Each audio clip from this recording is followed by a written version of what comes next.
Cliff. That's an award that is long overdue. Uh, Last and definitely not least, I'd like to introduce John Fitzpatrick to present the Trial Lawyer of the Year award.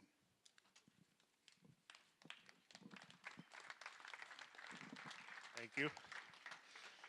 Holy shit, that's going to be a tough act to follow right there. Again, my name's John Fitzpatrick. I practiced here in Missoula with Tao and Fitzpatrick, and hopefully this will be the last time you ever see me at one of these functions without a beer in my hand.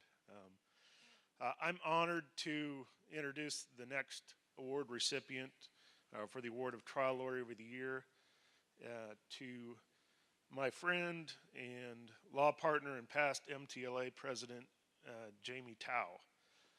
In the year 2014, after I practiced civil litigation for about 18 years, I joined up with Jamie and started seeing and learning what it really means to be a trial lawyer. In my 2 years with Jamie, he's tried 3 complicated trials, standing up for railroad workers.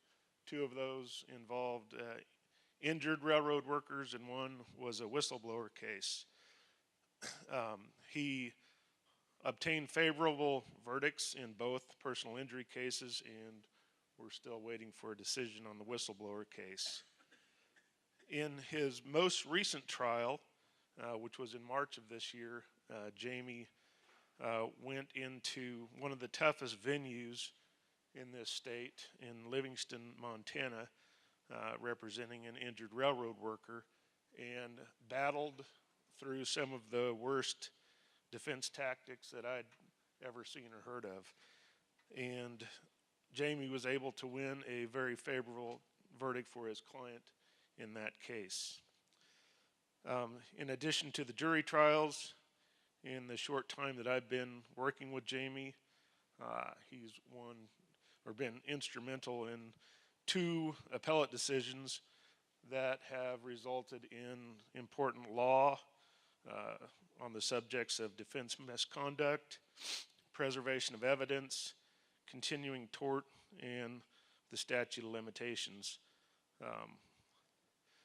One of those cases actually had national implications, and the defense petitioned for a writ of certiorari to the United States Supreme Court that Jamie was instrumental in dealing with and getting that denied.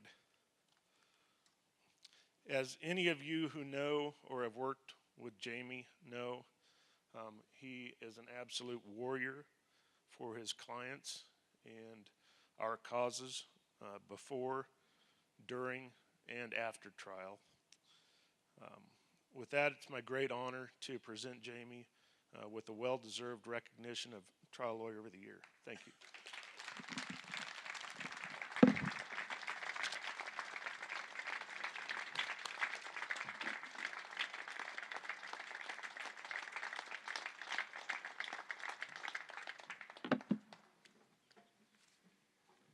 I prepared a 35-minute speech given our 20-minute time limit here. This means an awful lot to me. For those of you who know, I have been doing this for about 20 years. It's a real honor to me to join the ranks of people who have come before me. I can't name them all, but the ones who have been probably most influential to me would be the likes of Cliff Edwards, Judges Manley, Judge Best, Eric Thusen, Sidney McKenna, Judge Sandifer, who I've had several cases before, Justice Treeweiler, who I had the pleasure of starting out my career working as a law clerk for him at the Montana Supreme Court, and later on trying a FELA case in front of Judge Sandifer, who's a very fair, very thorough, very good judge. And I can say that firsthand because I may be one of a handful of lawyers who have had several cases and trials even in front of him. Others that come to mind, David Paoli, Don Harris in recent years, Xander Blewett, who I think has won this like 10 times by now.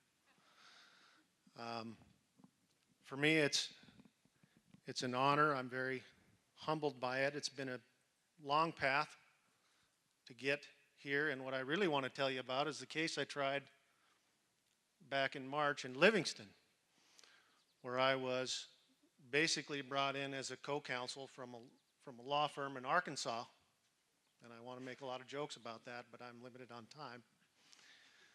Law firm in Arkansas that handles these Fila Railroad cases all over the United States, which is kind of a rare deal for the few of us who do this. And I was going to be the local counsel on this case, and I thought very long and hard about whether I wanted to do that because it's not really my style in terms of what I think of being local counsel. And so we made some arrangements as to who was going to do what and this, that, and the other thing on the case. And it went on for many years. It was very hard fought. And I can't go into too many details, but we tried it. We spent a month trying it, and the case took a week. So that's what I always said. We spent 30 days in a 7-day trial, it felt like. We had all 4 seasons. When we got down to Livingston, it was summer, and then quickly turned to winter, and then we went back to spring. I think it was raining when we left. I can't talk to you too much about the merits, but we succeeded in the case. We knew we were in for a roller coaster ride given the judge's rulings before the trial, and we knew even more about that when we heard things in opening statement, such as that our client didn't have any damages because all of his medical bills had already been paid. Collateral source. Now, call me crazy, but this was on the heels of a couple Supreme Court opinions in cases that I was involved in. One called Mark Spotted Horse versus BNSF, and the other one called Bob Anderson versus BNSF, and both cases were reversed basically for trial misconduct. And I would have thought, and maybe I'm naive or overly optimistic, or not as concerned as maybe I should be as what I'm seeing in the courtrooms, and I used to think when we'd see some of these things, I worked with Eric Thusen a lot, and I thought he and I were the only guys that saw this stuff, you know. But this was a case with a lawyer from Arkansas, and Eric Thusen was nowhere near the courtroom. And so in the Spotted Horse case, we had a pretty big issue of having to go to the Supreme Court after losing a trial, in which it was a very clear liability case where the railroad had a man holding on to a locomotive hatch door, which is on top. If you've got your platform down here, it's up over your head. They throw a rope over the top. They have a guy hold on to it. On the other side of the locomotive. And they have this guy holding this 100-plus pound door. The railroad never would tell us the weight of the door. We went through a whole trial, subpoenaed the door for trial, still couldn't get it. Never did know what the thing weighed.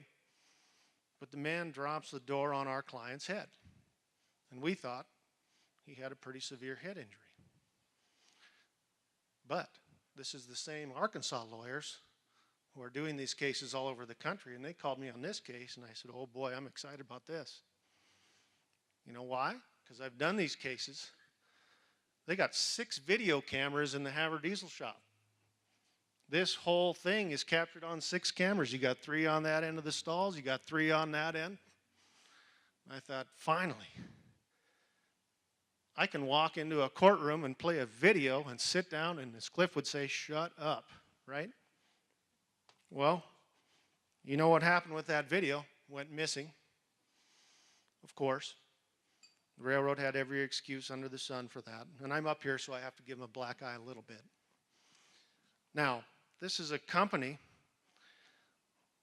that claims they can't find video footage of a man who could have been killed from 6 video cameras, which are digitally recorded and can be seen real time in a supervisor's office on a jumbotron screen with umpteen different cameras on it, and it goes straight down to Fort Worth headquarters, where they've got what I call the Whopper. It's a big room. When you go down there for depositions, they won't let me into it. I've tried. And what I learned, and this really amazed me the most, is that even though this is digital, and even though, at least I'm told, and I'm not the computer expert in our office by any means, that you can actually pull stuff out of computers for a really long time. And what I learned was that the railroad had this surveillance system put together by the same company that does video for the nation of Israel. And they couldn't find or obtain any video footage of what happened to our client. We lost that case. And then on the heels of that, I went into another trial and we lost that case too. And this was after I tried 2 cases with Terry Treeweiler, essentially back-to-back years before, and I said, I'm never doing that again. Never doing that again. But some good things came out of these cases, and at least from my perspective, I think are very important.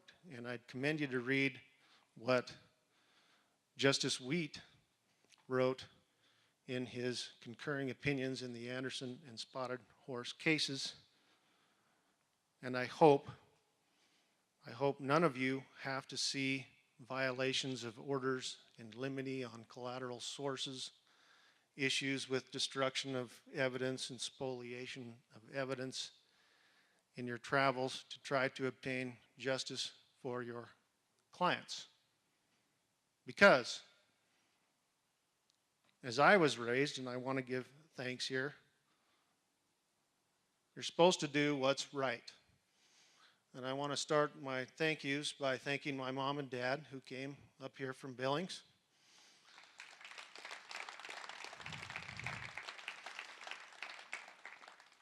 Because I think I know they are influential in what I have become, as are the other lawyers that I have worked with over my career.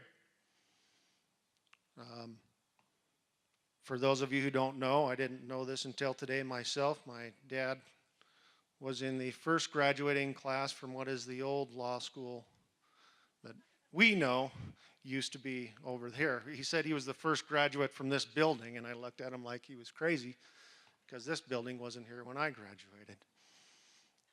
He also received his 50-year pin from the Yellowstone County Bar Association not long ago. And one thing that I thought was cool today is that he authored the coal severance tax, which Justice Sheehy wrote the opinion upholding, which later went on to the United States Supreme Court. And so, like Cliff, I have a family connection here that I feel very strongly about. Which leads me to my next level of family, which is my wife, Kim, who is sitting over here, and my daughter, Shelby, even though she's a bobcat at the moment. And we left the 3 boys at home. The twins are 9, and they're dinner wreckers. Okay, they're dinner wreckers, so we don't take them to dinner. I want to thank them because I don't think you can do this without a strong family support system, and because my wife's an attorney in my office, and she does a lot of writing and bringing me back down to earth when I get overly exuberant, as Eric Thusen would say from time to time. I want to thank my MTLA family, I'm going to call it, and I can't thank all of you, but I've named the ones who have been most influential, with the exception of Dave Slovak, who he and I had the chance to work on a case years ago, and who I learned a lot from. And we had some fun because we had a man who had fallen out of a scissor lift at a work site about 19 feet, 20 feet up off the ground. Somebody had removed the bump bar or safety bar, and he fell out of the back end of the lift. But it was owned by a subcontractor, and he wasn't supposed to be using it, and it was his fault, and so on and so forth. And so we started to do some battle in that case, and we went rounds and rounds. And then, lo and behold, by sheer coincidence, I get a call one day on my cell phone from a person that I knew here in Missoula who wanted to remain unnamed that said I needed to call this other friend of ours who had worked with this other company who was in North Carolina. And I thought, who is this crazy person? And next thing you know, we make a couple phone calls, and it turns out he was the man who was asked by this company to alter the scissor lift and put it back into its pre-conditioned state so they could sell it as is for $500, and then claim when we went to inspect it they couldn't find the scissor lift. So you can't actually make this stuff up. There's a couple more thank yous that I want to make, and those go to Al and Mary, and probably to the organization as a whole, because I honestly don't know, without interacting with so many of you and having the chance to see all of you and bounce ideas back and forth, and at least for what I do, and it's even nationwide, share information. I don't think I'd probably be here if it wasn't for the help of MTLA. And it's something that I probably didn't appreciate early on as much as I do now, and as others have pointed out, I think it's even more important in terms of this organization, helping other lawyers, sharing information, as we heard from the speaker today, on insurance companies and so on, fighting back when these corporations become bullies and decide court orders don't mean anything and they're going to go into court, and make sure that best case scenario, you're going to get a mediocre verdict because they violated court orders and they preyed on bias and prejudice, and that's what you're going to have to show for your client. Could you imagine being the person going through that? This is what courts are like. This is what's supposed to happen. This is how they do this. And so, in closing, without this organization and what I will call its large family, I don't know that we can fight these battles in the courts and outside the courts, as Cliff Edwards has talked about. And so I want to thank all of you again. This means a lot to me. I've probably forgotten to thank some people, and for that I apologize. But thank you again.